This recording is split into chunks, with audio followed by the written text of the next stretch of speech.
यावत जीवेत सुखम जीवेत ऋणम कृत्वा घृतम पिबेत भस्मीभूतस्य देहस्य पुनरागमन कुतः।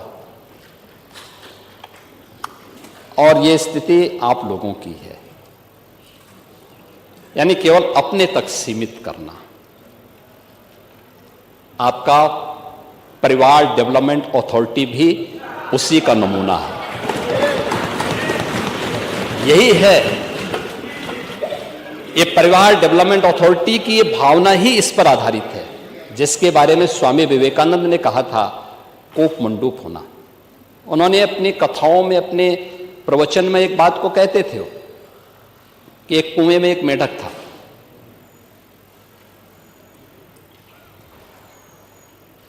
कुएं में पड़ा था, वहीं पैदा हुआ था, उसने दुनिया नहीं देखी थी। तो एक दिन बाहर का एक मेढक दुर्भाग्य से वहां आ गया। तो उसने पूछा कहां से आए हो? उसने कहा मैं समुद्र से आया हूं। कहा समुद्र कैसा है? उसने कहा बहुत बड़ा है। कहा कितना बड़ा? तो उसने छलांग लगाई, तो कुएं की तो छलांग सीमित ही होगी। उसने कहा क्या इससे बड़ा? उसने कहा इससे भी बड़ा।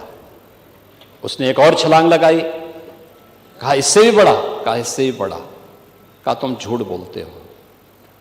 और मुझे लगता है यही दृष्टि कूप मंडूक वाली आप लोगों की है।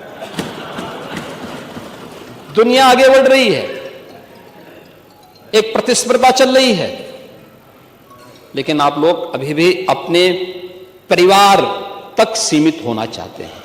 और इसीलिए मैंने कहा ना, एक परिवार डेवलपमेंट अथॉरिटी का शिकार आप जब हो चुके हैं, प्रदेश को भी आप वहीं ले जाना चाहते हैं। क्या स्थिति थी 2017 के पहले?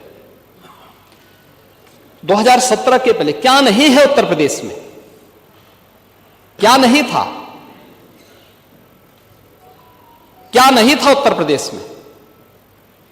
खन्ना जी ने कल प्रातः संकल्प रखा था, तो उस समय उस संकल्प में उन्होंने कुछ बातें कही थी। कहां थे हम 1947 तक भी, 1950 में भी, 1960 में भी, और कैसे लगातार गिरावट की तरफ गए। ये डिटोरेशन, इसका कारण क्या था? 1990 के बाद क्या स्थिति थी? उसी पर मैं कुछ बात रखना चाहता हूं। महोदय की विशाल सामर्थ्य के बावजूद नीतिगत उदासीनता के कारण उत्तर प्रदेश लगातार पिछड़ता गया। और एक समय ऐसा भी आया जब 1980 के बाद की गिरावट ने 1990 के बाद विभत्स स्वरूप लिया, और उत्तर प्रदेश जो देश का सबसे समृद्ध राज्य था, वह देश का सबसे बीमारू राज्य हो गया।